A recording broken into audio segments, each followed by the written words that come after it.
चिन्तासन्तानहन्तारो यत्पादाम्बुजरेणवः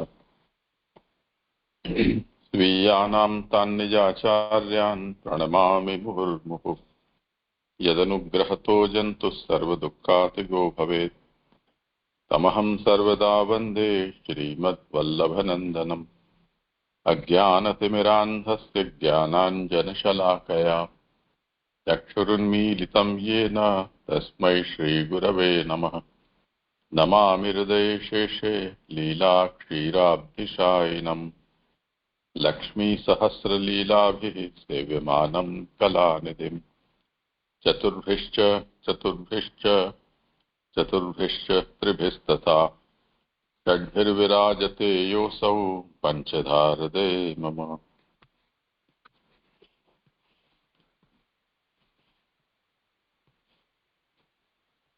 करें आरंभ। जय दंडवत प्रणाम। हाँ, आवाज आ रही है? आ रही है।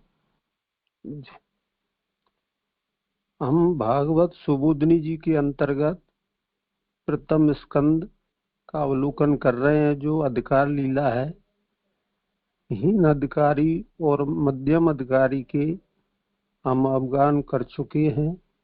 अब उत्तम अधिकारी के अंतर्गत 13 अध्याय हैं। उस क्रम में 15वें अध्याय का अवलोकन कर रहे हैं, जिसमें अर्जुन जी द्वारका गए तो वहां से लंबे समय तक नहीं आने पर युधिष्ठिर जी को जो शोक हुआ और शंकाएं होने लगी, उसी क्रम में अर्जुन के आने पर उन्हें तेजहीन जो उन्होंने देखा, तो उनके तेजहीन होने के संदर्भ में उनके अनेकों मन में आशंकाएं उठने लगी और तेजहीनता के विषय में उनसे प्रश्न पूछे, जो 14वें अध्याय के अंतर्गत हमने अवलोकन किए। उनका जो उन्होंने शंकाएं प्रश्न करे, उनके उत्तर में ये 15वें अध्याय में दिया गया है। तो हमने जो पिछले अध्याय में देखा, उसके अंतर्गत जो दिया, उसमें अर्जुन भगवान के गुण और स्वभाव के आधार पर उनका उत्तर दे रहे हैं। उस क्रम में 7वें श्लोक से गुणों के आधार पर 14 श्लोकों में उत्तर दिया जा रहा है। इसी क्रम में आज हम 11वें श्लोक का अध्ययन कर रहे हैं। ये कल के विषय में एक मेरा शंका रही, सो मैं निवेदन करूंगा। हाँ, बोलो। जो कारका में जो है गुण और स्वभाव पे दिए गए हैं, तो उसमें 3-3 करके मिश्रित 9 गुण हैं और 3 गुण पांडवों में विद्यमान, ऐसे करके 12 गुण बताए और एक गुण के आधार पर छला गया है। तो 14 वर्णन कैसे आयो? ऐसी शंका रही मन में।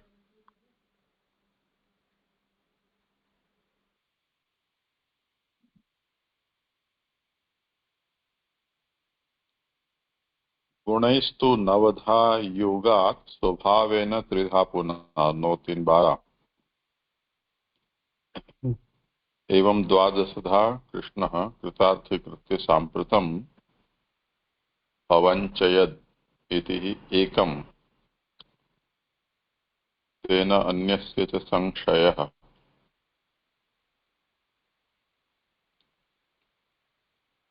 मतलब ये, इसमें मुझे ऐसा लग रहा है, देखेंगे अभी, विषय तो चल रहा है इसलिए कि इतने विषय का वर्णन 14 श्लोकों में है। इसका ऐसा मतलब शायद न भी हो कि प्रत्येक का एक एक एक एक श्लोक है। जी।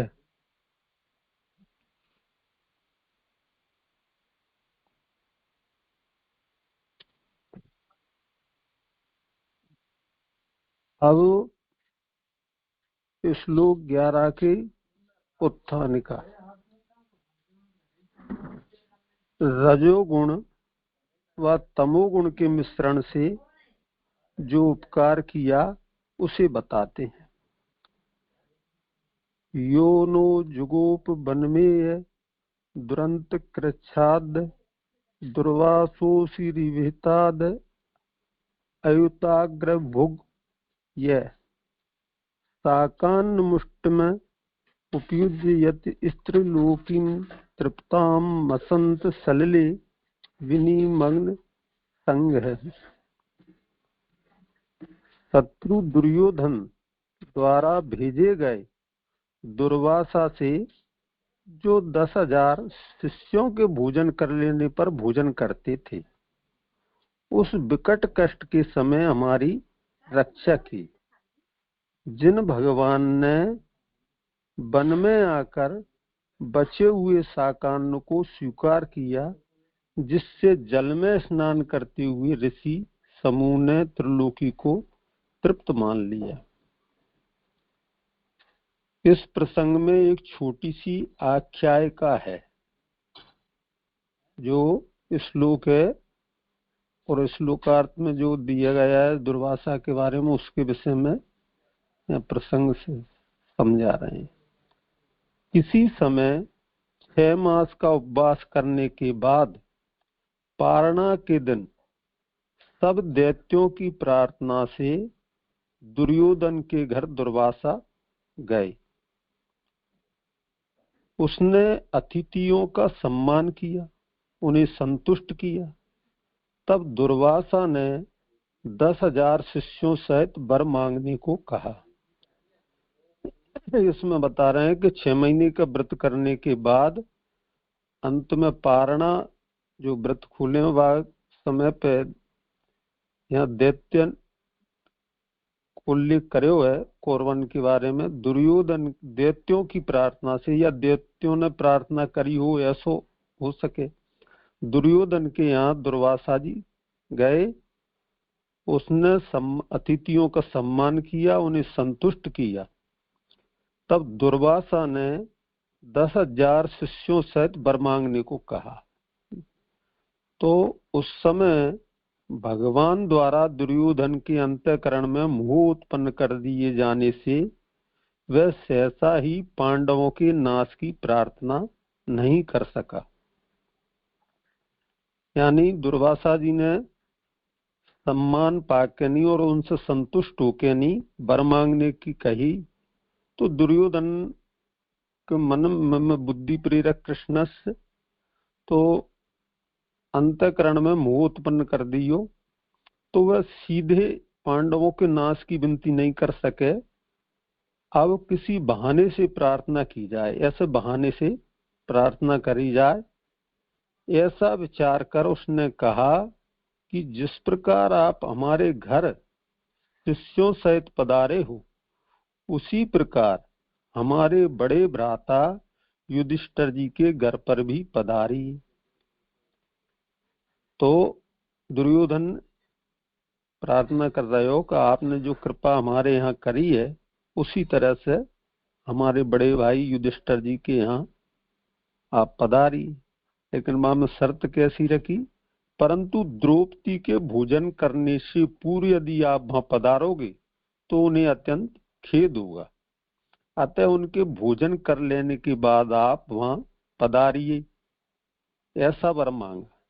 इस प्रकार दुर्वासा ने उनकी बात को स्वीकार किया और उसी प्रमाण से वन में पांडवों के पास गए। तो इस तरह से दुर्योधन ने जो वर मांगे, वो दुर्वासा जी तो ऋषि हैं, उसके दुर्योधन की कपट भरी बात को वे नहीं समझे या कैसे, तो वो बाकी प्रार्थना स्वीकार कर ली और वही प्रार्थना के अनुरूप उनके भोजन करने के बाद पांडवों के यहाँ गए। पांडवों को वन में भोजन उपलब्ध न होने से भगवान के उपदेश से सूर्य से प्रार्थना करने पर सूर्य ने उन्हें सर्व अन्न में एक पूर्ण थाली दी। साथ यह भी कहा कि द्रौपदी के भोजन कर लेने से पहले तक इस पात्र में कभी न घटने वाला अन्न रहेगा। तो पांडवों को वन में भोजन की व्यवस्था तो थी नहीं, क्योंकि बस समय पर भोजन वनवास में थे, लेकिन भगवान के उपदेश से, या में ऐसा आयो कि भगवान के उपदेश से उन्होंने सूर्य देव की प्रार्थना करी और सूर्य देव ने उन्हें प्रसन्न होकर एक अन्न में थाली दी जो द्रौपदी जी के भोजन करने तक में अन्न नहीं घटतो। ऐसो है। उस दिन से ही जब ऋषियों के आने का समय निकल जाता था, द्रौपदी भोजन करती थी। इस प्रकार क्रम चलता रहता था। एक प्रहर रात्रि बीतने पर द्रौपदी भोजन करती है। इस बात को योगबल द्वारा जानकर उसी आधार पर दुर्वासा आए। तो वो पात्र के भोजन द्रौपदी भोजन कर लेती थी, तब पात्र में भोजन और नहीं बनतो। ऐसे हिसाब से द्रौपदी जी ऋषियों को समय आवे को हुए बा के बाद भोजन करती थी। ऐसे उनको वन में क्रम था। तो अब यहाँ में दुर्वासा जी पधार रहे हैं, तो बाकी संदर्भ में कह रहे हैं कि एक प्रहर रात्रि बीतने पर द्रौपदी भोजन करती है। ये बात दुर्वासा जी ने जानी योग बल के द्वारा। उसी आधार पर दुर्वासा आए।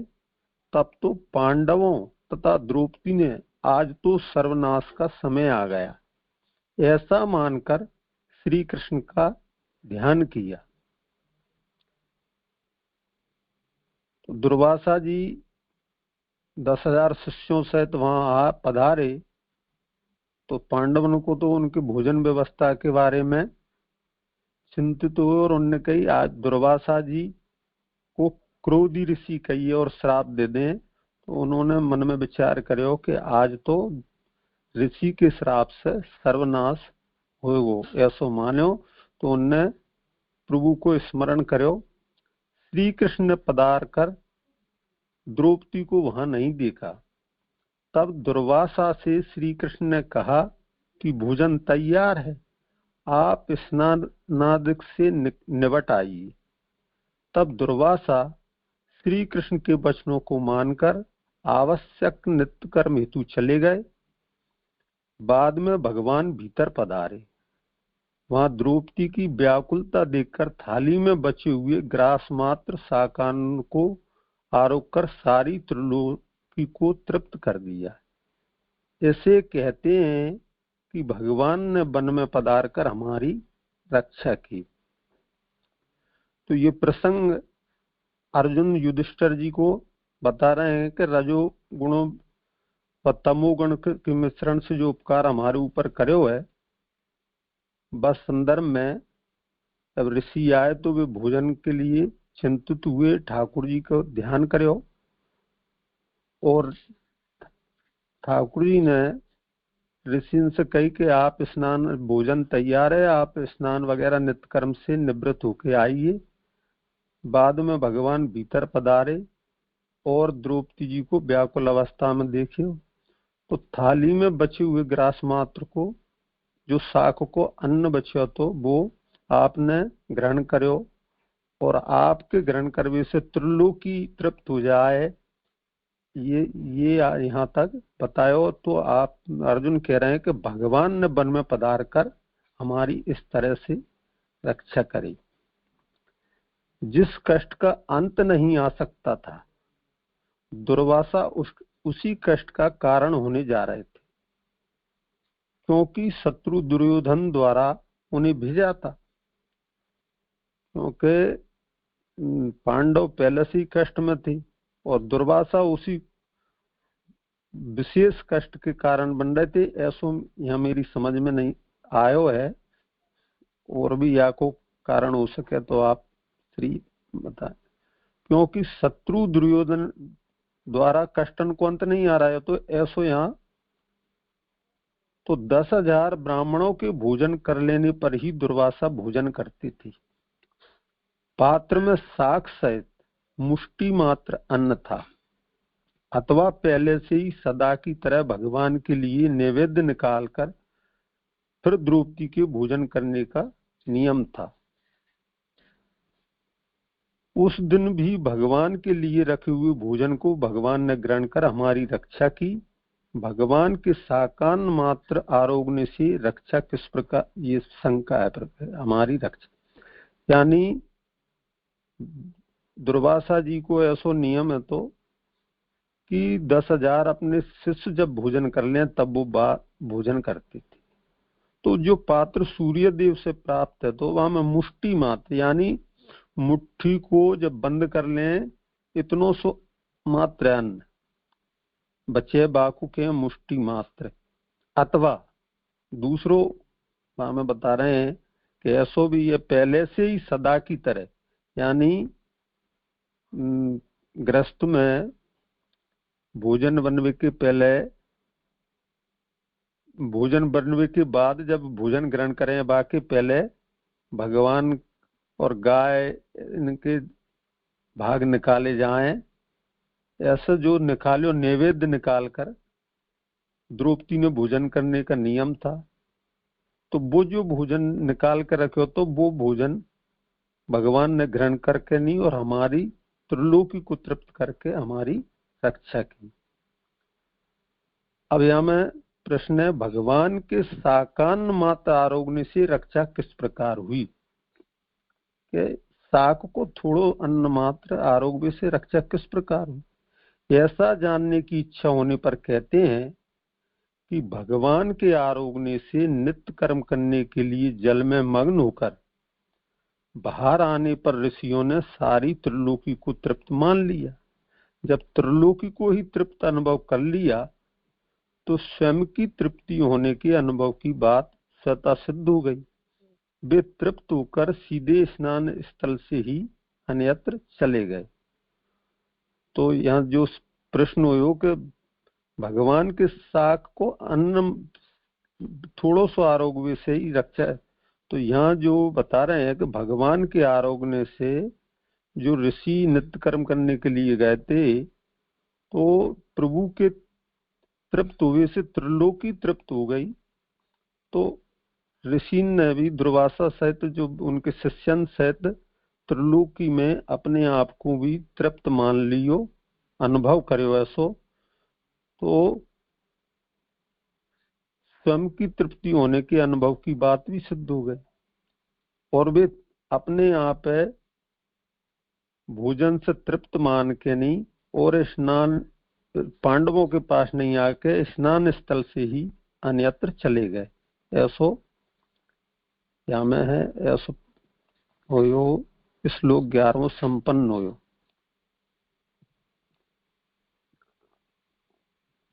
हो विचारणीय। यहाँ में एक प्रसंग और याद आया जो मैंने सुनियो है या कहीं पढ़ियो है कि द्रौपदी की विनती से आप वहां पधारे तो द्रौपदी से कही कि द्रौपदी मोको भूख लगी है। तो द्रौपदी जी ने कही कि प्रभु मैंने भोजन की व्यवस्था नहीं है, यही के लिए तो आपको विनती करी है, आप कह रहे भूख लगी, मैं कहा नहीं नहीं कि मोको भूख लगी है तू, अरे कि ये पात्र देख लो यहाँ में कछु नहीं है, अब मैं भोजन कर लूं, धो मांज के रख दिए।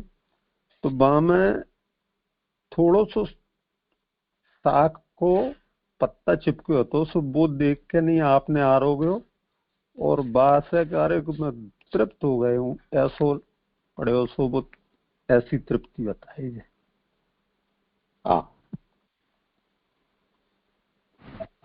ये दंडित प्रणाम जय जय। ये सुबोधनी जी चालू हो रही है ना, तो पहली दूसरी पंक्ति है। इस प्रसंग में छोटी सी आख्यायिका है। किसी समय 6 मास का उपवास करने के बाद पूर्णिमा के दिन सब दैत्यों के पास थे। ये दैत्य कौन थे जय जय? हाँ, इन्होंने भी ये पूछा था। दैत्य यहाँ कोई नहीं थे, पर दुर्योधन दैत्यों के प्रतिनिधि के रूप में मनुष्य रूप में पैदा हुआ था, तो वो दैत्यांश था, ऐसा वर्णन आता है। इसलिए दैत्यों ने ऐसे प्रेरणा की दुर्योधन को, और दुर्योधन के दुर्वासा को प्रसन्न करके और पांडवों को वनवास के वक्त भेजा। और ये रजोगुण व तमोगुण, इसमें किसको लेना चाहिए? जो बता रहे हैं रजोगुण तमोगुण के मिश्रण से ये उपकार किया, तो रजोगुण किसको लेना, तमोगुण किसको लेने का? हाँ, वो तो ये कहेंगे विचार।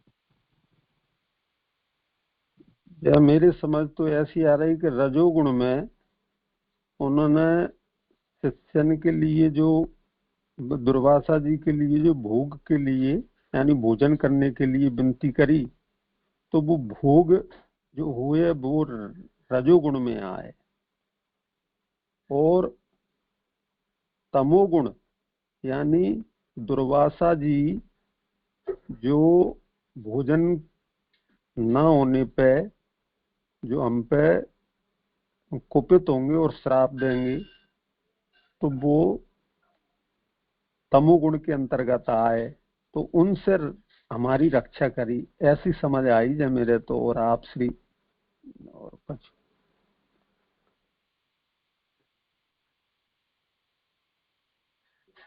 ठीक लग रहा है।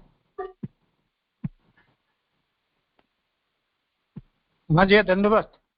जय, यहाँ दूसरी लाइन में सब दैत्यों की प्रार्थना थी, तो प्रार्थना की जगह प्रेरणा से ऐसा करप्शन कर लें? नहीं नहीं, मूल में प्रार्थना ही है।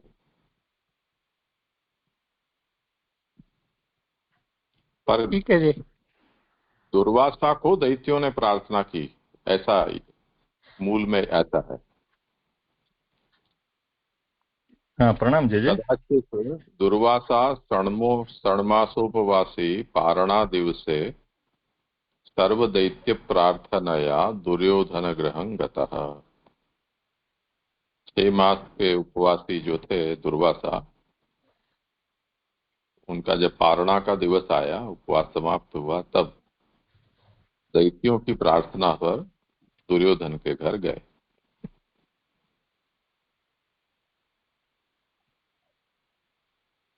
ठीक है जी। जैसे मेरा भी यही प्रश्न था कि रजोगुण व तमोगुण के मिश्रण से वो तो हो गया सॉल्व, मगर इसमें 2 पहलू है और भी। रजोगुण मिश्रित तमोगुण है और तमोगुण मिश्रित रजोगुण है, तो वो एक ही में लेने का है या उसका अलग अलग आएगा? अलग है। अलग अलग आएगा। जी जी जी, प्रणाम।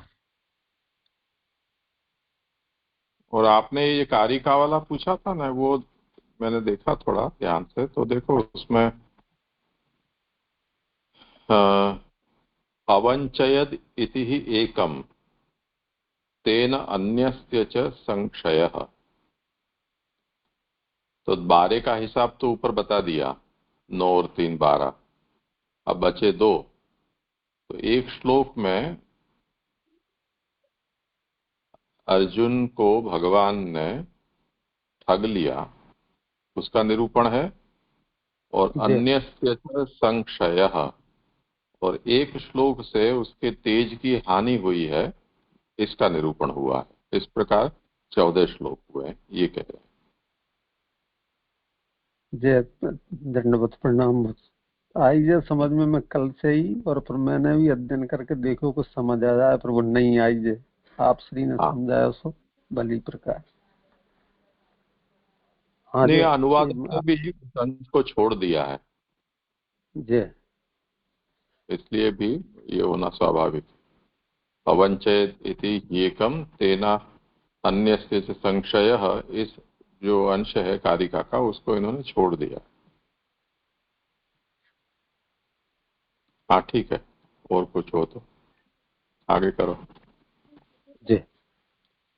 अब सत्वगुण मिश्रित तमोगुण द्वारा किए गए उपकार के प्रसंग में कहते हैं, यत तेज सात भगवान युधि शूल पाणी विस्मापितः साग्रजोस्त्र मदान्यजम में अन्येपि चाहम अमुनेव कलेवरेण प्राप्तौ महेंद्र भवने महदार्शनार्धम।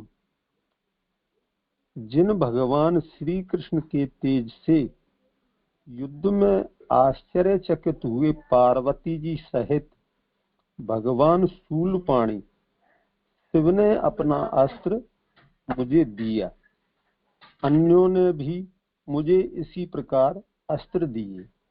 इसी शरीर से महेंद्र भवन में विशाल सिंहासन के आधे भाग को प्राप्त किया।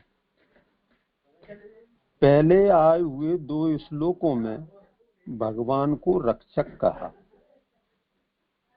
उसमें कारण रूपा द्रौपदी होने से स्वयं के पराक्रम की कोई बात नहीं। यानी ऊपर के जो 2 श्लोक आए उनमें भगवान के द्वारा जो रक्षा की गई है तो वह में द्रौपदी से संबंधित प्रसंग आए। यानी पिछले 9वें 10वें श्लोक में द्रौपदी स्वयंवर में ग्रहण करी ऐसो, और 11वें श्लोक में द्रौपदी के द्वारा जो भोजन को अभी हमने देखो वो इस श्लोक कहे, उसमें कारण रूपा द्रौपदी होने से यानी अर्जुन के स्वयं के पराक्रम की कोई बात नहीं है, इसलिए इस प्रसंग को न लेकर मात्र अपने पराक्रम विषय चरित्र प्रस्तुत की। इसलिए इसे अलग बताने के लिए मूल में अत शब्द लिखा है। महादेव प्रसन्न होकर वरदान देते हैं, यह बताने के लिए भगवान शब्द का विशेषण दिया है। अब यो प्रसंग वे विषय से अलग हटके नहीं प्रस्तुत करो है, और महादेव जी ने प्रसन्न होकर जो वरदान दिए तो महादेव जी के लिए यहाँ भगवान शब्द को विशेषण दियो है। यदि अप्रसन्न हो जाए तो नाश कर दें, यह बताने के लिए उन्हें शूलपाणी कहा है। ऐसी सारी शक्तियों से भरपूर महादेव जी को भी मैंने आश्चर्यचकित कर दिया। यह सब श्री कृष्ण का ही तेज प्रताप था। महादेव जी ये भगवान शब्द उल्लेख करे और शूलपाणी कहिए और वे अप्रसन्न हो जाएं तो नाश कर दें। ऐसे संपूर्ण शक्ति महादेव जी में है, उन्हें भी मैंने आश्चर्यचकित कर दियो। क्या को उल्लेख आगे यह सब श्री कृष्ण का ही, तो ये जो अपने में तेज मान रहे हैं अर्जुन, वो सब भगवान को तेज से ही अपने में तेज माने हो। यह संबंध में युधिष्ठिर जी से कह रहे हैं कि यह सब श्री कृष्ण का ही तेज प्रताप था। महादेव जी ब्रह्म रूप है, उन्हें जीव की सामर्थ्य से विस्मय क्यों होने लगा, ये यहाँ शंका है, प्रश्न है। तो बात इतना ही नहीं, और यह शंका में आगे कह रहे हैं कि वे पार्वती के साथ थे। पार्वती पर्वत की पुत्री है, उन्हें तो पर्वत से भी बड़ा पदार्थ देखकर ही आश्चर्यचकित होना चाहिए। इस शब्द का यह गौरव है। तो ये शंका में कह रहे हैं कि महादेव जी ब्रह्म रूप है, उन्हें जीव की सामर्थ्य के आकलन से नहीं आंखो जाए, और पार्वती जी संग में है तो पार्वती जी हिमालय की पुत्री हैं, तो हिमालय से भी बड़ो कोई पदार्थ ऐसो देखो जा तो आश्चर्यचकित हो, ऐसो यहाँ में बताया। इस प्रसंग में किरात व अर्जुन वाली युद्ध घटना अवलोकनीय है, क्योंकि अर्जुन की परीक्षा के लिए महादेव जी यहाँ आए। सब व्रतों के उद्यापन रूप अर्जुन के गुण व प्रतीक चिन्ह बताने के लिए पार्वती को भी अपने साथ लाए। तो यहाँ बता रहे हैं कि किरात और अर्जुन की युद्ध की घटना के विषय में, तो अर्जुन ने दिव्यास्त्र प्राप्त करने के लिए हिमालय की तरफ जाकर और महादेव जी की तपस्या करी। वहां से प्रसन्न होकर यानी महादेव जी परीक्षा के लिए पधारे। तो महादेव जी किरात यानी बन के नहीं यानी भील आदि ऐसो भेष से किरात कही जाए, ऐसो भेष धर के नहीं, और एक पशु पे प्रहार करो। और अर्जुन ने भी बस समय वही पशु पे शिकार के लिए प्रहार करो, और कि ये मेरो शिकार है। किरात रूप में महादेव जी के भी लगे ये मेरो शिकार है, और अर्जुन के भी लगे मेरो शिकार है। यही संदर्भ में उनमें युद्ध हुयो। ऐसो मोकू याद है जे यह घटना बताई। तो बामे अर्जुन की ने किरात रूप में महादेव जी को परास्त तो नहीं करे, लेकिन भली भांति युद्ध करो, अस्त्र शस्त्र मल्ल युद्ध, ऐसो मेरे स्मरण में है। उसमें यहाँ और महादेव जी पार्वती जी के संग आए। ये भी सब्रतों के उद्यापन रूप अर्जुन के व गुण व प्रतीक चिन्ह बताने के लिए पार्वती को भी अपने साथ लाए। उद्यापन रूप मैंने सर्च करे तो वहां में कि सब्रतन के अंत में जो फलश्रुति या उपसंगार रूप में कहो जाए, ऐसे करो जाए, यानी वहां में धार्मिक आयोजन कोई व्रत करे जे के बाद वहां में दूसरे ने प्रसाद आदि लिवावे की भी व्यवस्था रही है। ऐसो मिलियो मुकू और याको और कछु अर्थ हो, वो तो आप श्री समझाए।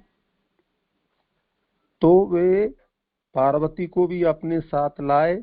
वे परस्पर शस्त्र अस्त्र व मुष्टि से भयावह युद्ध करने लगे। स्वयं पृथ्वी को ऊपर गिर पड़े और अपने ऊपर गिरे हुए अर्जुन के पीठ के चिन्ह पार्वती को दिखलाए। महादेव जी जानबूझ यहाँ तो गिर पड़े यानी स्वयं जानबूझ के ऐसो यहाँ भाष्य तो हुए, और पार्वती जी को जो अर्जुन की पीठ पे जो कोई चिन्ह होंगे योद्धा के या अन्य कोई चिन्ह, ऐसे उन्हें इशारे से दिखलाए। इस कार्यकलाप से महादेव तथा पार्वती जी परस्पर मुस्कुराए, यानी एक दूसरे की तरफ देख के नहीं आप मुस्कुराए। उन दोनों का हास्युक्त मुख देखकर अर्जुन भयाक्रांत हो तथा शिव जी की प्रशंसा में स्तोत्र बनाया। जब ऐसा युद्ध चल रहे हो ऐसी अवस्था में भी किरात को और जो भेष बदल के आई हुई पार्वती जी उन्हें हास्य मुख देखे तो अर्जुन भयभीत हो गए कि ये और कोई है यानी जो मेरी परीक्षा ले रहे हैं। ऐसी शंका से विनती करी और शिव जी की प्रशंसा में स्तोत्र बनाया। उससे प्रसन्न हुए महादेव ने अपना पाशुपत नाम का अस्त्र अर्जुन को दिया। उस बेला में अन्य इंद्रादिक देवताओं ने भी वहां आकर अपने अपने अस्त्र अर्जुन को प्रदान किए। मूल में चा अवयव शत्रु से जीतने का प्रदान सूचित करता है। अस्त्र प्रयोग की सिद्धि तो यहाँ बता रहे हैं कि जब महादेव जी प्रसन्न हुए तो उन्होंने अपनो पाशुपत नाम को अस्त्र अर्जुन ने दयो, और इंद्रादि देवताओं ने भी वहां आके नहीं अपने अपने अस्त्र अर्जुन को दिए। और मूल में चा अवयव शत्रु से जीतने का वरदान सूचित करता है। अब शत्रु से जीतने का वरदान ये सूचित कैसे करे, ये आप वैष्णवन के समझ में आई हो तो आप बताइए, नहीं तो आप श्री पर क्या को अर्थ बता। अस्त्र प्रयोग की सिद्धि के लिए इंद्र के द्वारा भेजे गए निज सारथी मातली से प्रार्थना किए जाने पर मैं मातली के साथ इंद्र भवन में गया। वहां 5 वर्ष तक इंद्र के आसन का विशेष भाग बैठने के लिए मिला। इंद्र के बैठने के भाग से भी अधिक भाग अर्जुन को मिला। वह इंद्रासन अलौकिक तथा तेजो में शरीर से ही प्राप्त होता है। वह मुझे इसी शरीर से श्री कृष्ण की कृपा से मिला। इस प्रकार महादेव जी को संतोष, अस्त्र की प्राप्ति और इंद्रासन की प्राप्ति, ये तीनों प्राप्त हुए। अर्जुन यहाँ कह रहे हैं कि जो ऊपर उल्लेख आयो कि इंद्रादि देवताओं ने भी अस्त्र दिए, तो अस्त्रन के प्रयोग किस तरह से करे जाए, यह संबंध में इंद्र ने मातली को अर्जुन के अस्त्र विद्या सुखोए प्रयोग करने के लिए भेजो। तो मातली की प्रार्थना के यहाँ में मातली से प्रार्थना किए जाने पर, यानी मातली ने प्रार्थना करी इंद्र से, तो अर्जुन इंद्र भवन पहुंचे, यानी स्वर्गलोक। वहां 5 वर्ष तक इंद्र के आसन का उपयोग करो, यानी जे इंद्र विराजते वही आसन पे, इंद्र के आसन पे अर्जुन बैठे, ऐसो यहाँ में सूचित हो रहे हो। और वह इंद्रासन ऐसे ही सामान्यता नहीं मिल जाए, बाकी बारे में कह रहे हैं कि अलौकिक, यानी दूसरी देह या तेजो में देह से ही प्राप्त हुए। वह मैंने यही शरीर से प्राप्त करो। तो वहां में कारण बता रहे हैं कि वह श्री कृष्ण की कृपा से ही मिला। और महादेव जी संतुष्ट हुए और अस्त्रण की प्राप्ति और इंद्रासन की प्राप्ति, ये तीनों प्राप्त हुई। ऐसा उल्लेख यहाँ में श्री कृष्ण के अनुग्रह को अर्जुन युधिष्ठिर जी को संबोधन करके बता रहे हैं कि ये सब हमको जो भी मिलो है वो सब भगवत कृपा से ही मिलो है, हमारे साधन बल या हमारे बाहुबल से प्राप्त नहीं करो। ऐसो यहाँ में उल्लेखित है। जय। यो 12वां श्लोक संपन्न हो। जो विचारणी है।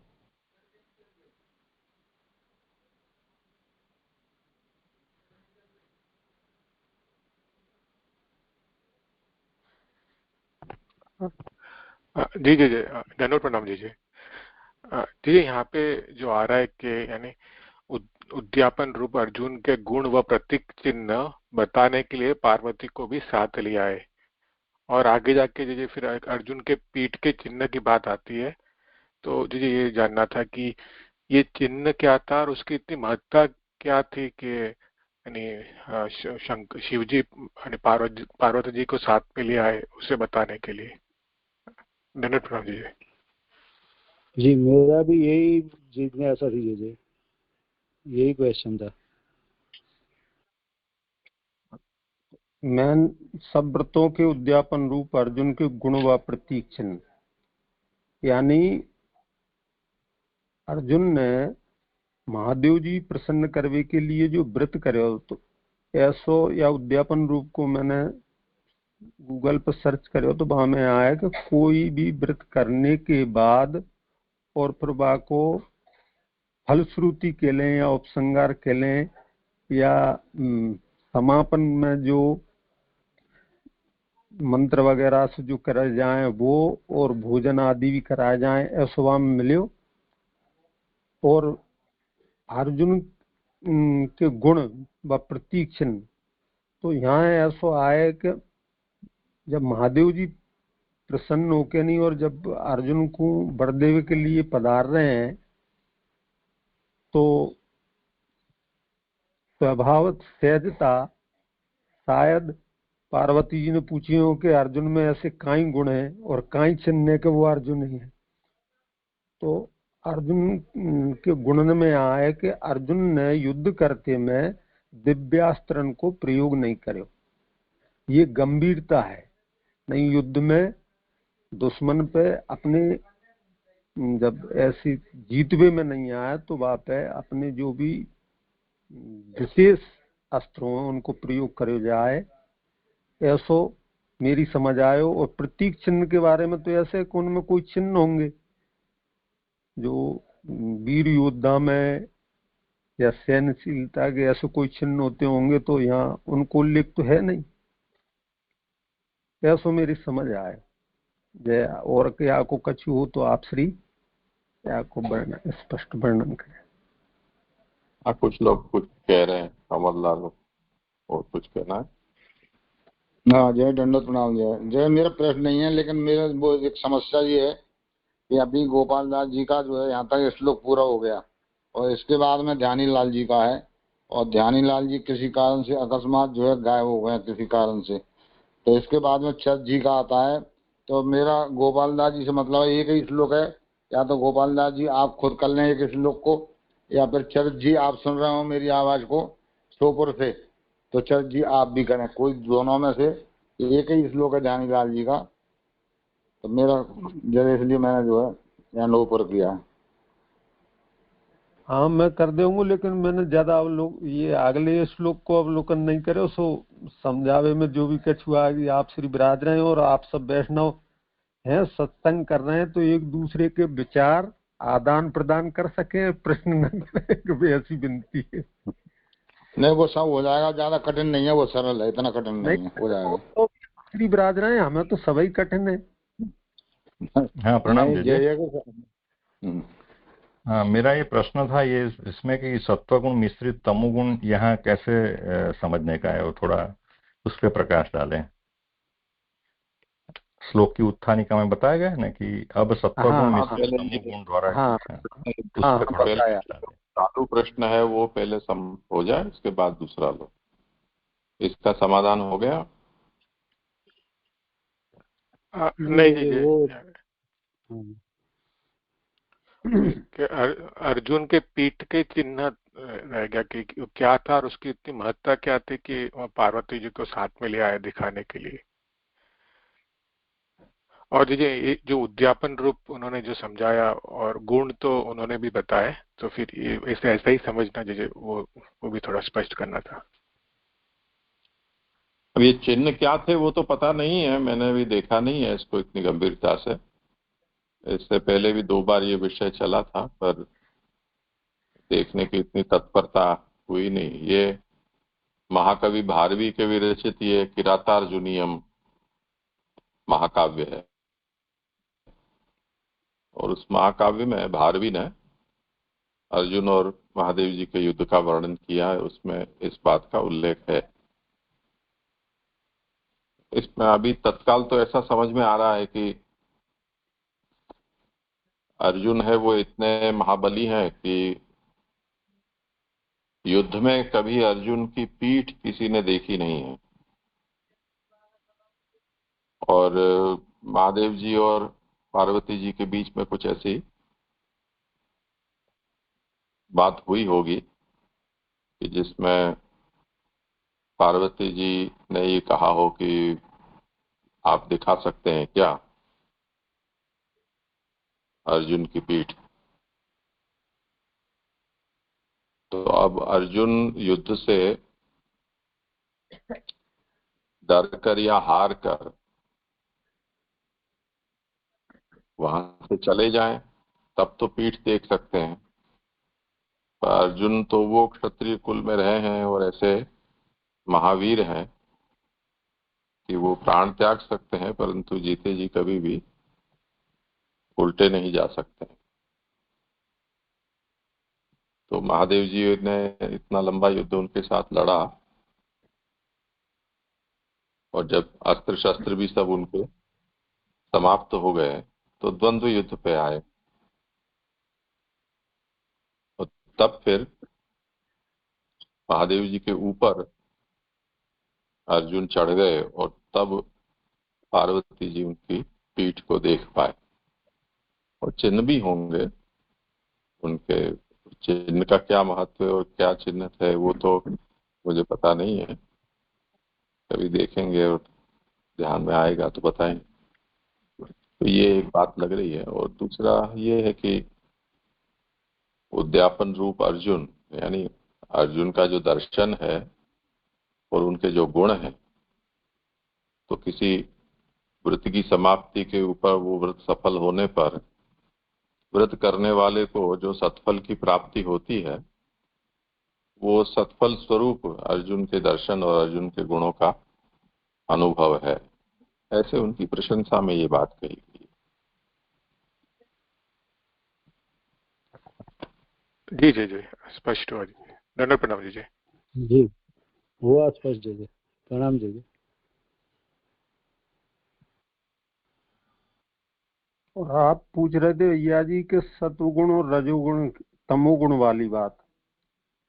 तो सत्वगुण से यहाँ अर्जुन जो तपस्या कर रहे हैं वो सतोगुणी है सात्विक गुण के से, और जो तमोगुणी जो आई है हमें तो युद्ध है, ऐसा मेरे समझ में आयो के तमोगुण धारण होवे पे ही युद्ध या लड़ाई हुए, और सात्विक गुण से भगवत भजन या कोई वृत्ति या तपस्या आदि किए जाए, ऐसा समझ आयो।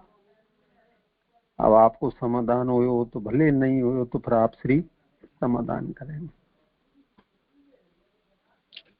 नहीं, ये यहाँ तो भगवान के गुण, मिश्रित गुणों से जो उनको उपकार किया उसकी बात करे, तो उसमें भगवान का गुण कैसे समझे? यहाँ सत्वगुण मिश्रित तमोगुण, यानी मूल तमोगुण है मगर उसमें सत्वगुण मिश्रित है, या ऐसा ही मेजर पोर्शन जो है वो तमोगुण है, ऐसा समझना पड़ेगा ना।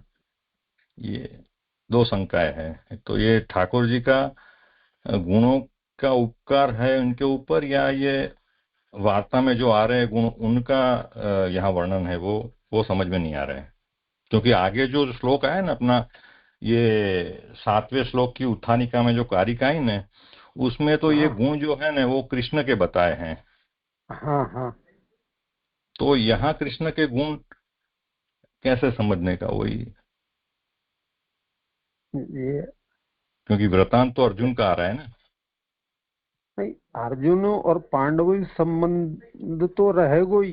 अर्जुन वर्णन कर रहे हैं तो हमारे ऊपर सात्विक गुण से किस प्रकार हमारी रक्षा करी, तमोगुण से किस प्रकार रक्षा करी, और रजोगुण में कैसे करी, इनके ही वर्णन आ रहे हैं आवे तो। लेकिन इनको और विशेष संदर्भ में आप श्री कृपा करके समझाएंगे, ऐसे या आप कृपा करके समझाएं, ऐसी विनती है। इसमें वर्णन ये आया है कि पाशुपतास्त्र की प्राप्ति महादेव जी के द्वारा अर्जुन को हुई। इसमें भगवान की कृपा कहाँ है?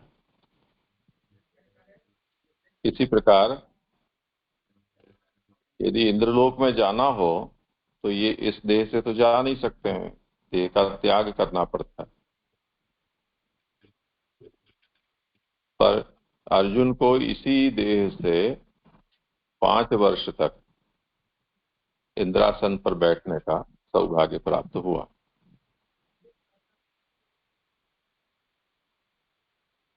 तो 3 बातें हुई यहाँ। महादेव प्रसन्न हुए, पाशुपतास्त्र की प्राप्ति हुई, इंद्र ने भी अपने अस्त्र दिए, और इंद्रासन भी प्राप्त हुआ।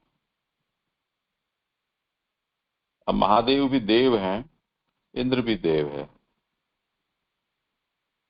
पर महादेव है वो तमोगुण के अधिष्ठाता हैं, देवत्व है वो सत्व गुण है। तो इस तरह से सत्व मिश्रित तमोगुण से भगवान ने इनके ऊपर कृपा की, यानी महादेव के रूप में भगवान ही थे, ऐसा समझना। इंद्र के रूप में भी भगवान ही है।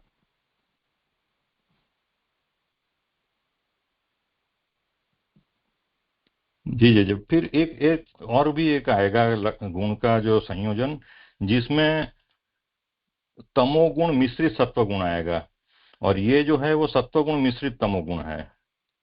तो उसको कैसे हाँ लेने का? हाँ, तो जब आएगा तब देख लेंगे। जी जी जी। वो तो चला हाँ, गया ना, इससे पहले ही चला गया वो। 10वें श्लोक में वो विषय हो गया। तो वही था हाँ, जी, उसमें ये बहुल है। ये सत्वगुण मिश्रित तमोगुण का मतलब ये होता है कि इसमें मेजर पार्ट है वो तमोगुण है, उसमें थोड़ा सत्व मिला हुआ है, ऐसा समझने का। हम्म क्योंकि दोनों का भेद तो करना पड़ेगा ना, सत्वगुण मिश्रित तमोगुण और तमोगुण मिश्रित सत्वगुण। हम्म ऐसा ही तो फिर समझ। ये जो कथानक आया उसमें इसमें बहुत छोटा पोर्शन सत्वगुण का है और बड़ा पोर्शन पोर्शन जो है वो तमोगुण का है, ऐसा समझने का। जी जी जी, प्रणाम। जी जय, दंडवत प्रणाम। जय, ये इसमें नीचे से चौथी लाइन में ये आया है कि 5 वर्ष तक इंद्र के आसन का विशेष भाग बैठने को मिला। तो जैसे वहां की काल अवधि जो है उसमें और ये मृत्यु लोक की काल अवधि में तो बड़ा डिफरेंस है। ऐसा कई प्रसंगों में पहले देखा कि ब्रह्मा जी को एक दिन 1000 चतुर्युगी की तक की अवधि वालों, और वो मुचकंद राजा के प्रसंग में वैसो देखो जैसे उन्हें देवासुर संग्राम में जो इतना सहयोग करो, बाद में अपने कुटुंबी जनों से मिलवे की ऐसी आतुरता जाहिर करी के बाद में, तो उनको बता वहां तो पीढ़ियां गुजर गई, युग बदल गए। सब कोई ऐसे बच्चों ने तो जैसे इसको कैसे समझे, अर्जुन 5 वर्ष तक वहां रहे और फिर। हाँ, तो ये तो पूरा जो प्रसंग है वो वनवास और उनका जो जुए में हारे और उसका वनवास है उसी का हुआ ना, उसी के अंतर्गत ये सब कुछ हुआ है। तो यहाँ जो 5 वर्ष है वो मानव के 5 वर्ष, उस अर्थ में इसको समझना चाहिए, उस अवधि को। अच्छा, जी जी जी, ठीक है, जी जी, हुआ समाधान। मेरे यहाँ पे ये जो अर्जुन भय आक्रांत हो गया दोनों के हाथ से युक्त मुख देखकर, तो अर्जुन जैसा जो योद्धा है वो उनको हंसते हुए देख के भय से आक्रांत हो गए, ऐसा क्यों आ रहा है? क्योंकि उनको यानी कोई आश्चर्य हुआ होगा भाई ये ऐसे युद्ध में ये हाथ से क्यों कर रहे, लेकिन भय से आक्रांत हो गए, वो थोड़ा मुझे कंफ्यूजन हो रहा है इसमें कि ऐसा क्यों लिखा हुआ है। होना ही है ना, इतना खुद में इतना बल हो और एक भील जिसके साथ वो लड़ रहा है वो इतनी टक्कर झील रहा है, वो जमीन पे पड़ा है, ये उसकी छाती पे सवार है, फिर भी वो मुस्कुरा रहा है, तब फिर वो सामान्य घटना तो नहीं है। तो भय तो, सशंकित होकर भय तो होना ही है ना। हाँ, यानी मुझे ऐसा लग रहा है कि आश्चर्य होना चाहिए ना कि भाई ऐसा कैसे हो रहा है, लेकिन जी जी ठीक है, ऐसे समझ में।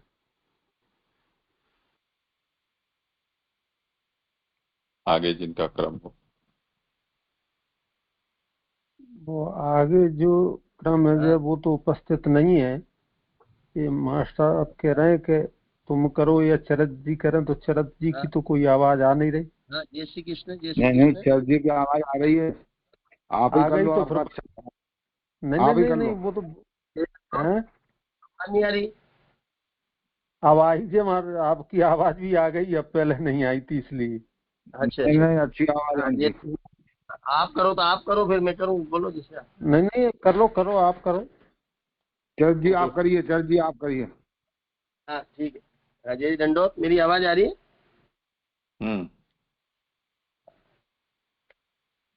अब तमोगुण से किए गए चरित्रों का निरूपण करते हैं।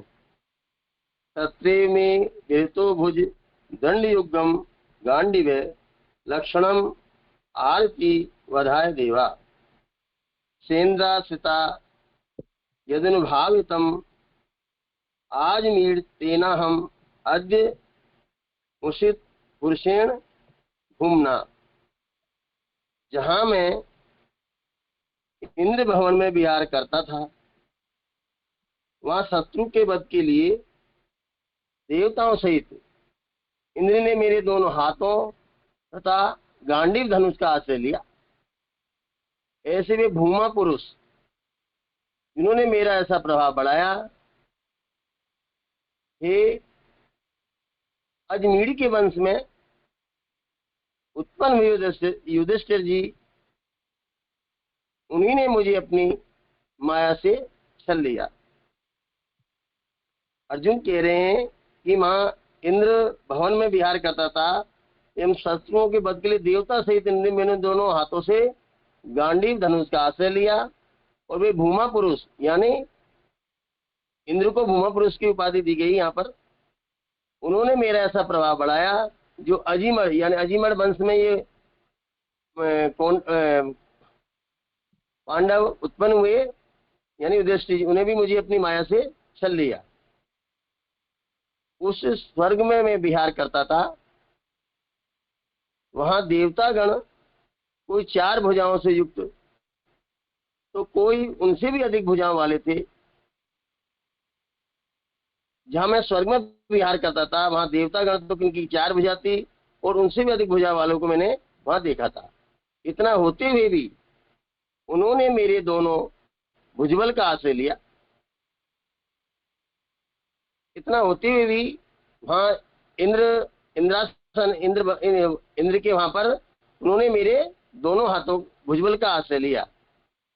उसी में कारण बताते हैं कि गांडीव धनुष के चिन्ह मेरी भुजाओं में थे, यानी उसमें कारण बताते हैं कि अर्जुन कहते हैं गांडीव धनुष के चिन्ह थे, वे मेरी भुजाओं में अंकित थे। इस बात से यह जाना जाता है कि अर्जुन की दोनों भुजाओं में गांडीव के चिन्ह थे। इससे युद्ध करना और धनुष का शब्द करना और धनुष को तैयार करना आदि सभी कार्यों में दोनों ही हाथों की व्यस्तता सूचित होती है।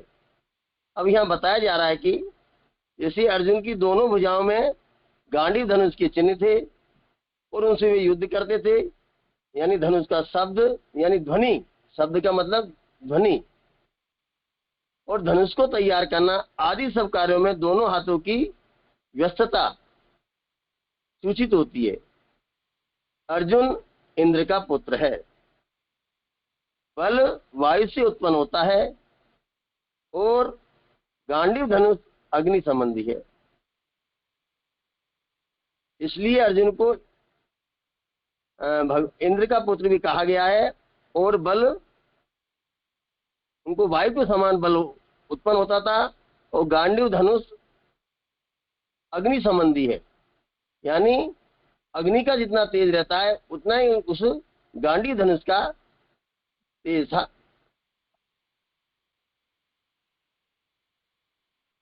इन सब के मूलभूत सर्व साधन युक्त इंद्रादिक स्वर्ग में रहते हुए भी उनसे शत्रुनाशक रूप कार्य न हो सका, तो फिर क्या कारण था? यह प्रश्नवाचक चिन्ह उत्पन्न होता है कि इतना होते हुए भी उनसे शत्रुनाशक रूप कार्य न हो सका, तो फिर क्या कारण था? यह जानने की इच्छा होने पर कहते हैं कि मेरे भुजदंड भगवान के प्रभाव से युक्त थे, यानी अर्जुन के जो भुजाएं थी वो भगवान के प्रभाव से युक्त थी। अतः इंद्र आदि ने उनका आश्रय लिया, इंद्र आदि ने भी उनका आश्रय ग्रहण किया। अजीमीड़ 3 पुरुषों के साथ मुक्त हुआ था। यदि मुझे अजीमीड़ का पूरा विवरण याद नहीं है, क्षमा करना, आप बताओ या फिर कोई वैष्णव बताए।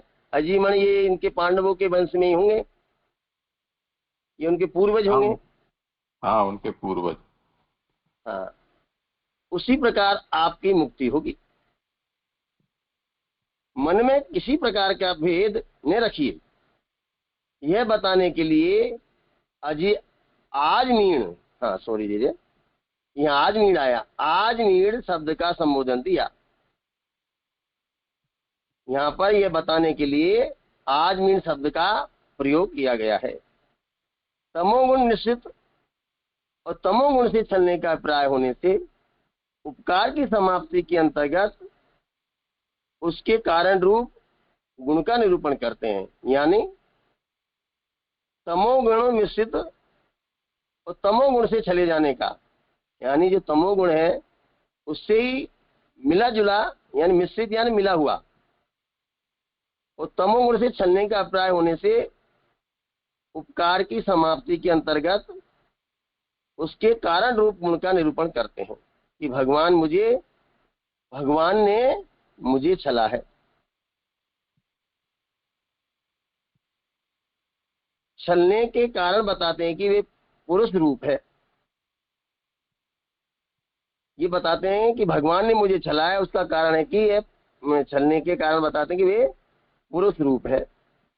अतः पुरुष का विग्रह ब्रह्मांड, पुरुष का विग्रह ब्रह्मांड होने से उन्होंने उस स्वरूप के द्वारा ही, उस स्वरूप द्वारा अत्यंत ही परोक्ष रूप से मोक्ष देने हेतु चला है। यानी अतः पुरुष का विग्रह यानी पुरुष की विग्रह स्थिति, रूप, विग्रह यानी रूप, ब्रह्मांड रूप होने से, ब्रह्मांड होने से उन्होंने उस रूप द्वारा ही अत्यंत ही परोक्ष रूप से मोक्ष देने हेतु चला है। यानी मोक्ष देने के लिए यह चलना बताया है कृपनाथ। हाँ, चला है। मोक्ष का यही कारण, मोक्ष का यहाँ यही कारण बना है। अब शरीर, जैसे शरीर में रोग उत्पन्न हो जाए, उसको मिटाने के लिए औषधि का सेवन कराया जाता है। जैसे शरीर में कोई रोग हो जाए तो उसको, उसके उपचार के लिए यानी उसको खत्म करने के लिए औषधि का उपयोग किया जाता है, यानी सेवन किया जाता है। और रोग के नाश के बाद औषधि का त्याग कर दिया जाता है। जब वो रोग मिट जाता है तब उस औषधि को औषधि का त्याग कर दिया जाता है, यानी औषधि को उपयोग लेना बंद कर दिया जाता है, औषधि का त्याग कर दिया जाता है।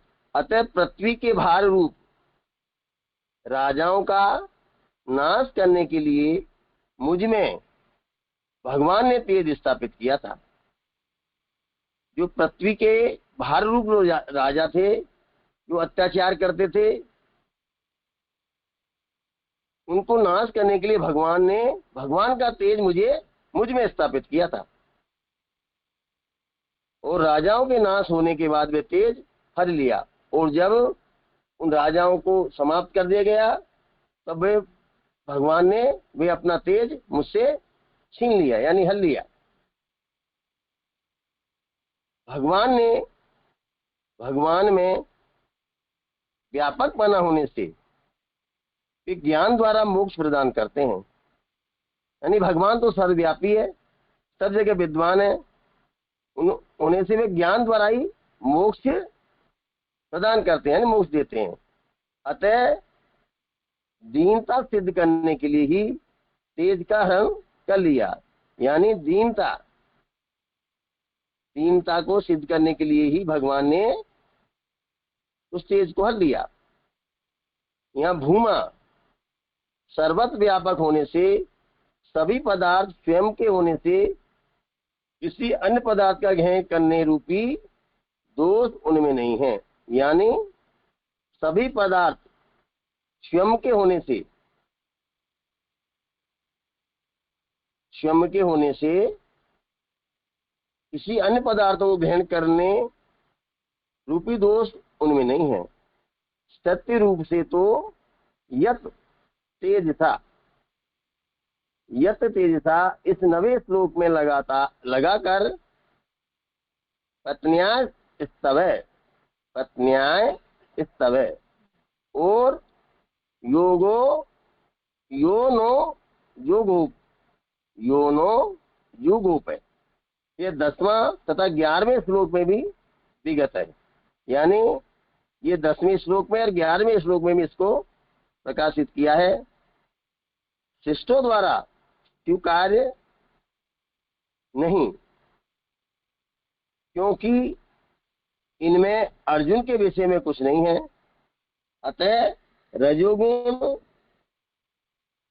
सतोगुण व तमोगुण, ये तीन, अतः रजोगुण, तमोगुण व अतः रजोगुण और सतोगुण व तमोगुण ही 3 श्लोकों में प्रतिपादन किया है। ये 3 श्लोकों में राजस, तामस और सात्विक, ये तीनों श्लोकों में इसका प्रतिपादन किया है। सत्य रूप में भगवान का चरित्र कहकर 4थे श्लोक में भगवान को छलने वाला बताया है। और सत्य रूप में भगवान का चरित्र कहकर और 4थे श्लोक में भगवान को छलने वाला बताया, क्योंकि मनुष्य और देवता और दैत्य रूप जो तीन लोक है, यानी एक तो मनुष्य लोक यानी मृत्यु लोक, और देवता देवलोक, और दैत्य रूप, ये दैत्य रूप या राक्षसों का राक्षस का लोक होना चाहिए कृपना। तीन लोक है, उनको जीतना ही अर्जुन के लिए अवश्य था, और उसमें दैत्यों को जीतने के लिए भी अस्त्रों की प्राप्ति को साधन रूप में निरूपित किया। यानी उसमें दैत्यों को जीतने के लिए अस्त्रों की प्राप्ति को उन्होंने साधन रूप में निरूपित किया, और भोग की प्रार्थना भोग की प्रधानता होने से इंद्र के आसन की प्राप्ति को भोग रूप में बताया है। यानी जो इंद्रासन में इंद्र का आसन है वो भोग विलास के लिए ही बताया गया है, और शत्रुवध के लिए इंद्रादिक देवताओं को द्वारा आश्रय कराना बताया है। और जो शत्रुओं के वध के लिए जो अर्जुन वहां गए थे इंद्रलोक में, तो उनके लिए इंद्रादिक देवताओं को द्वारा ही, उन देवताओं के द्वारा ही आश्रय करना बताया है।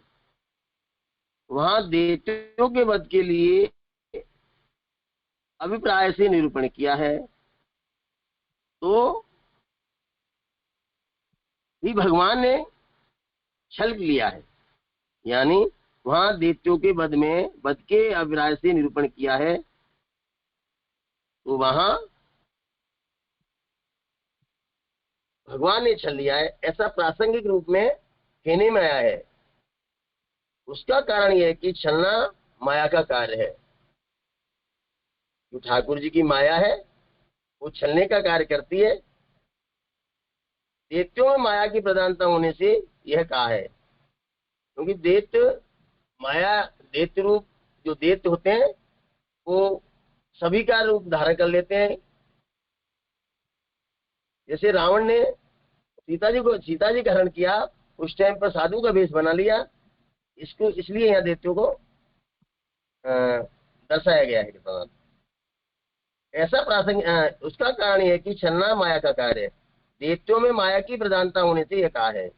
वेदों में दैत्यों की माया की उपासना करने वाला बताया है, और इसलिए वहां छलने वाली बात बताई गई। और वेदों में भी दैत्यों की माया की जो उपासना करते हैं, किसी देवी की प्रार्थना करते हैं, कहीं कहाँ जाते हैं, तो जैसे आपने आप इस तरह देखा गया है, ये सीरियल आते हैं उसमें, तो वो उनकी उपासना करते हैं। उपासना करने वाला बताया, इसलिए वहां छलने वाली बात कही गई है। और इसके बाद आगे जो भगवान का चरित्र कहा है वह उनका अवतार कार्य है। इसके बाद में जो आगे बात कही गई है वो ठाकुर जी का चरित्र कहा है, वह उनका अवतार कार्य है। यानी उससे अर्जुन के ऊपर बहुत अधिक कृपा सिद्ध नहीं होती, क्योंकि पृथ्वी का भार हरण करना भगवान का इच्छित कार्य है। यानी पृथ्वी के भार को हरने के लिए भगवान जो कार्य करते हैं उनकी इच्छा से करते हैं। इसमें अर्जुन के लिए कोई उपकार अधिक कृपा सिद्ध होना नहीं बताया है। इसलिए गीता जी में भगवान ने अर्जुन के प्रति कहा भी है कि मैंने पहले ही इन्हें मार रखा है। भगवान ने अर्जुन के प्रति गीता जी में जो पांडव और कौरवों के बीच में भगवान अर्जुन ने अपना रथ खड़ा किया, उस टाइम पे भगवान श्री कृष्ण ने अर्जुन से कहा कि आप तो सिर्फ नाम मात्र के लिए खड़े हो रहिए, इनको पहले से ही मेरे द्वारा मारा जा चुका है। इसलिए अर्जुन तू केवल निमित्त मात्र बन जा। अतः ऊपर बताए गए तीनों ही गुण भगवान द्वारा अर्जुन के प्रति किए गए उपकार रूपी है। तपनाथ ये 12वां श्लोक पूरा हुआ। विचार नहीं हो तो बताएं।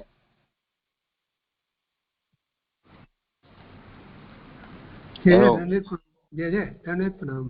जय ये पंक्ति समझ नहीं आई। ये अपने 189 पेज पे है। अतः पुरुष का विग्रह ब्रह्मांड होने से उसने स्वरूप द्वारा अत्यंत ही परोक्ष रूप से मोक्ष देने होते चला है। इसको कैसे मानना चाहिए? आपकी आवाज कम आ रही है वैसे। नहीं, ऐसा आ रहा है, इसमें आ रहा है 189 पे, अतः पुरुष विग्रह ब्रह्मांड होने से उनने उस स्वरूप द्वारा अत्यंत ही परोक्ष रूप से मोक्ष देने हेतु चला है। इसको कैसे समझना पंक्ति को? मैं आपकी प्रश्न को सुन नहीं पाया। कौन सी जगह कितने कौन सी फिर लाइन मैं दोहराता हूँ। अतः पुरुष का विग्रह ब्रह्मांड होने से उनने स्वरूप द्वारा अत्यंत ही परोक्ष रूप से मोक्ष तेनु हेतु चला है। ये आजीवर के नीचे वाली लाइन है, शब्द का संबोधन। तमोगुण विषय तमोगुण से चलने का अभिप्राय होने से उपकार की समाप्ति के अंतर्गत इसके कारण गुरु का निरूपण करते हैं। आप ही बताओ, कृपानाथ बताएंगे, कृपानाथ विराज रहे, वैष्णव समाधान करें। जी मुझे भी वही क्वेश्चन था। वो तमोगुण से वो स्टार्ट हो रहा है, वहीं से वो थोड़ी स्पष्टता करनी थी। वो चलने की बात आ रही है, वहां तक वो स्पष्ट नहीं हो रहा है मुझे भी।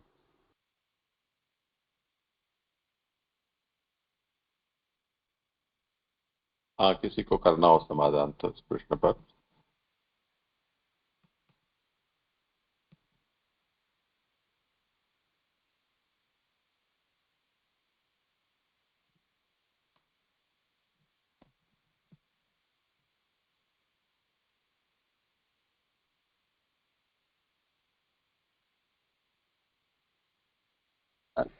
हाँ कृपानाथ, आगे करूँ मैं?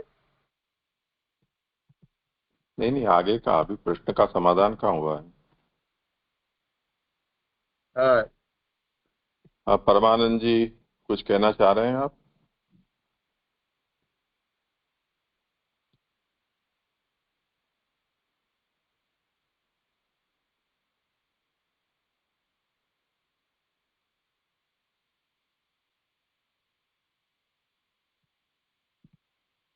हाँ बोले।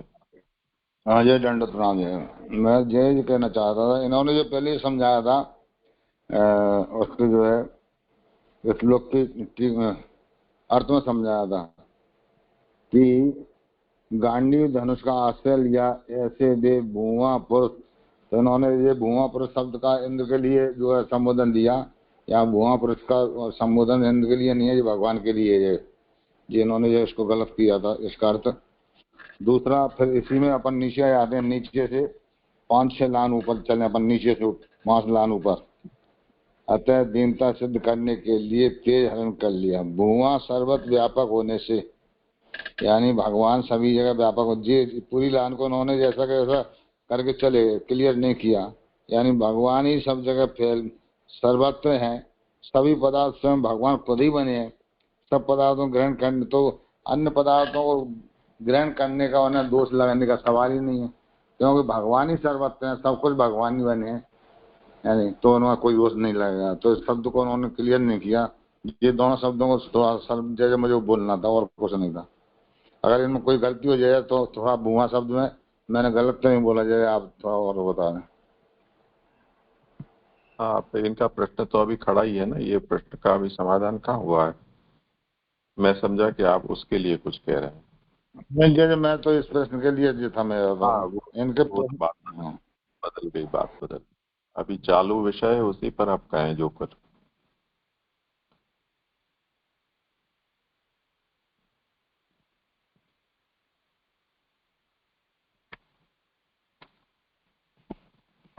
इसके मूल श्लोक में जो शब्द प्रयोग किए गए हैं उसके ऊपर ध्यान दें, क्योंकि आचार्य चरण शब्द को पकड़ रहे हैं और उसकी व्याख्या कर रहे हैं।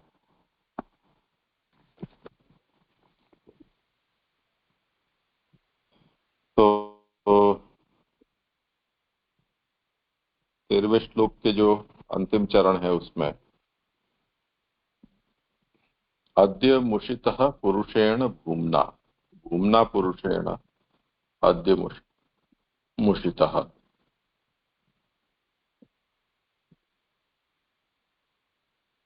तो जो भूमा पुरुष है उससे मैं छला गया हूं, ऐसा वो कह रहे हैं।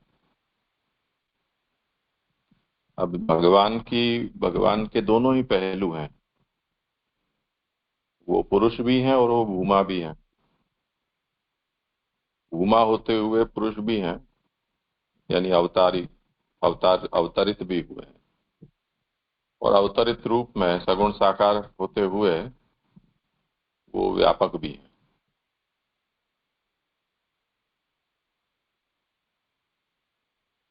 तो भगवान यदि उत्तर देना चाहेंगे तो दोनों में भगवान की चित्त और पट दोनों भगवान की है। अर्जुन ये फरियाद कर रहे हैं कि मुझे छोड़कर भगवान अकेले पधार गए। तो भगवान ये कहेंगे कि जैसे गोपीजनों को भगवान ने उत्तर दिया था कि मैं तो सबकी आत्मा हूं, व्यापक हूं, तो मेरे से किसी का वियोग हो ही कैसे सकता है।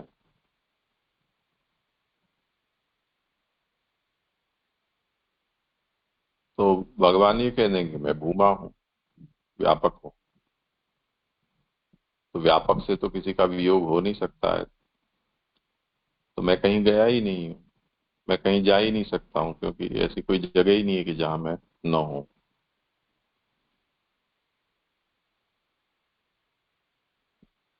तो भूतल छोड़कर भगवान पधार गए, तब भी भगवान यूं ही कहेंगे कि मैं तो यही हूं, मैं कहीं जा नहीं सकता।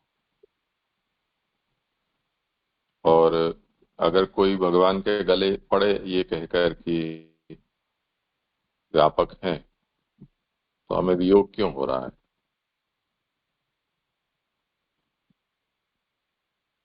नहीं होना चाहिए। वो दयाराम भाई का पद है, व्यापक थी बातो नव थाए ते विना मन अकड़ाए, प्रकट मड़े सुख थाए।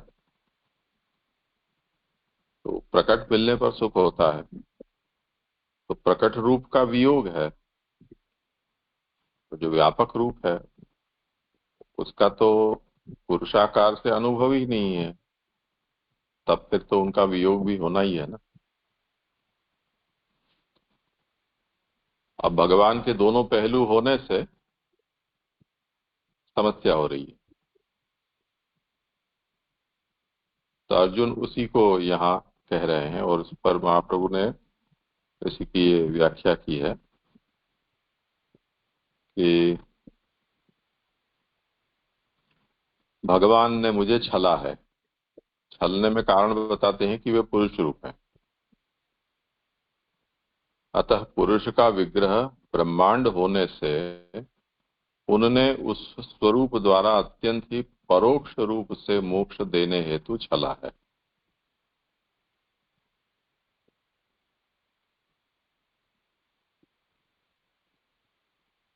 तो छला किस तरह से है।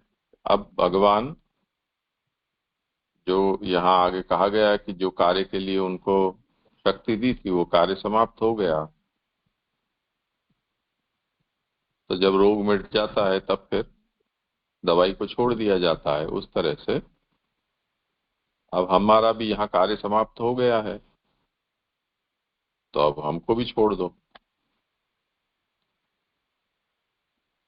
तो अब यहाँ से भगवान उनको भी मुक्ति देना चाहते हैं। स्वयं तो हो ही गए, हमको भी देना चाहते हैं। तो ये जो भगवान की लीला है वो एक तरह से परोक्ष में होने वाली बात है। तो इसलिए वो कह रहे हैं कि उस स्वरूप द्वारा अत्यंत ही परोक्ष रूप से मोक्ष देने के लिए इनको छला है। तो जैसे शिशुपाल के प्रसंग में सब लोगों ने देखा कि उसने भगवान के लिए न कहने के शब्द कहे, और जो भगवान ने उनकी माँ को वो वचन दिया था, तब तक भगवान ने भी उनका उन शब्दों को सुना, और उसके बाद उसका शिरच्छेद कर दिया, और सबके देखते हुए वो भगवान में समा गए। तो वहां तो जो कुछ भी हुआ वो सब आमने सामने हो गया।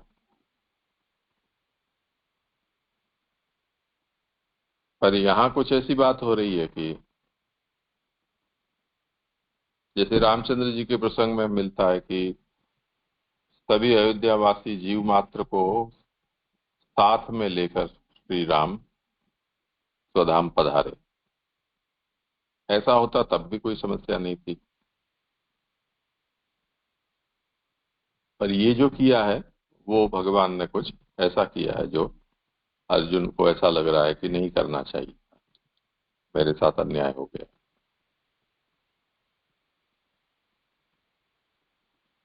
तो उन्होंने अपनी माया से मुझे छल लिया, ये कहना चाह रहे हैं। ये परोक्ष रूप से हुआ, तो मोक्ष भी परोक्ष रूप से देना चाहते हैं।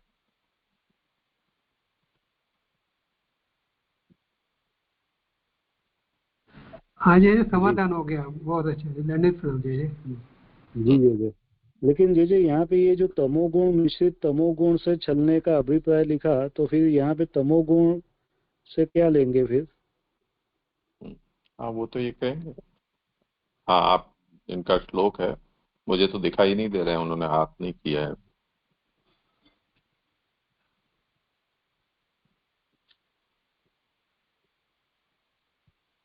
हाँ जी, आगे करूँ जी? आप सुन नहीं रहे हैं इनके प्रश्न को? हाँ हाँ जी।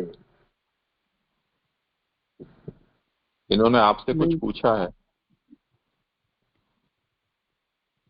मेरी ये जिज्ञासा थी कि यहाँ पे ये जो तमोगुण मिश्रित तमोगुण से छलने का अभिप्राय होने से वो उपकार की समाप्ति के अंतर्गत, तो ये जो बात आ रही है, तो वहाँ पे तमोगुण मिश्रित तमोगुण से वो कैसे आ रहा है, वो जरा जानना था।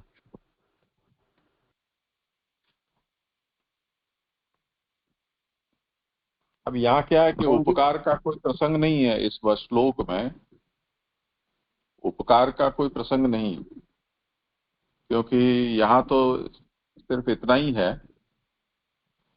कि भगवान ने उनके प्रभाव को बढ़ाया, उन्होंने मुझे छल लिया, इतना कहकर। और अर्जुन, अब इतना इसमें केवल संदर्भ आया है कि इंद्र भवन में उनको विहार करने का मिला और देवताओं ने भी उनका आश्रय लिया, वो सब प्रभु की कृपा का प्रभाव था।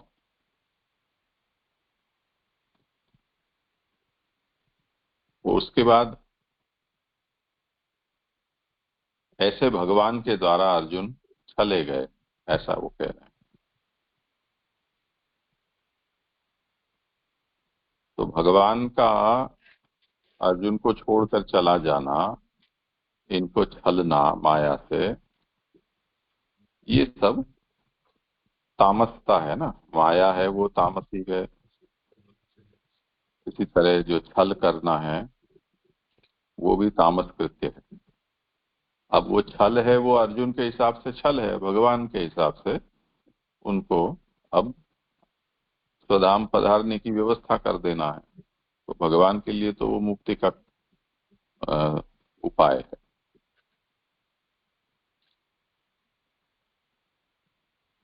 जी जी जी जी। जी दूसरा मेरा ये प्रश्न था कि जो अजमेर 3 पुरुषों के साथ मुक्त हुआ था, तो वो क्या कथानक क्या है, वो थोड़ा जानना था। नहीं, कथा तो मुझे भी पता नहीं, यहाँ कहा है बस वो समझना यही है कि हुए थे मुक्त, यानी युधिष्ठिर जो हैं उनकी मुक्ति भी अब रास्ता उनका साफ है। जी जी जी।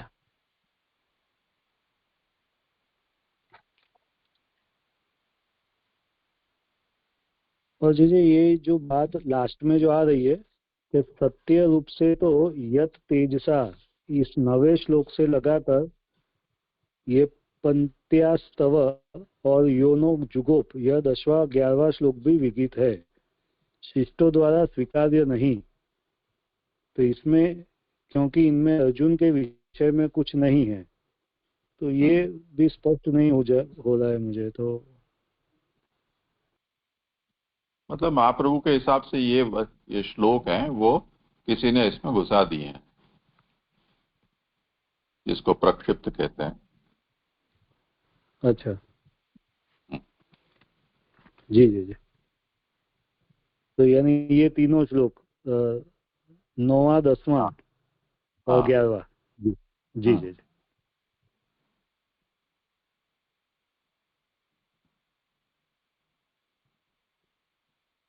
हाँ जी, करूँ आगे?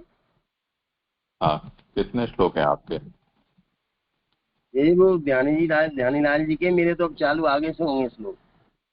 अच्छा अच्छा, ठीक है, तो आज यहाँ विराम रखते हैं, समय हो गया।